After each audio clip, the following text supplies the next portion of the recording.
La question de l'accompagnement de la mort est présente dès la Bible, même si les moyens du temps sont bien faibles. Songeons à la présence de Marie au pied de la croix, ultime consolation du Christ. Plus largement, la Bible fonde la défense de la vie.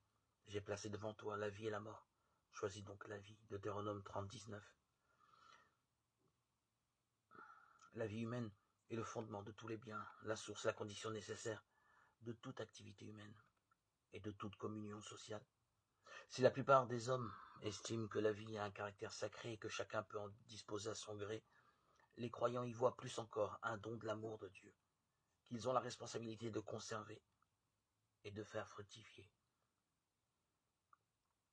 L'euthanasie est une grave violation de la loi de Dieu en tant que meurtre délibéré moralement inacceptable d'une personne humaine.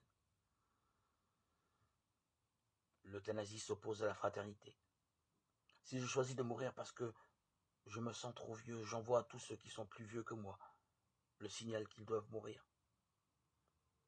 Pendant des siècles, les chrétiens ont développé des arts qui devaient aider les mourants, même si c'était avec une sensibilité qui n'est plus la nôtre. En face, le mot euthanasie vient de la philosophie grecque. Les philosophes antiques, comme Sénèque, se suicidaient quand la vie devenait insoutenable.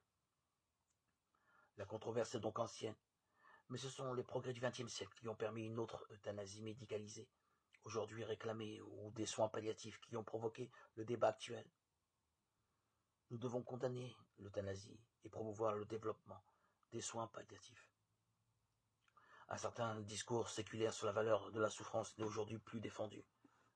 Partout où nous trouvons la souffrance doit être combattue avec les moyens disponibles dans le respect de la dignité humaine.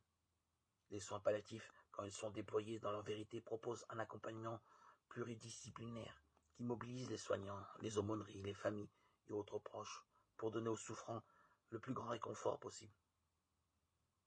Pour un croyant, la religion est un immense soutien dans ces heures de fin de vie.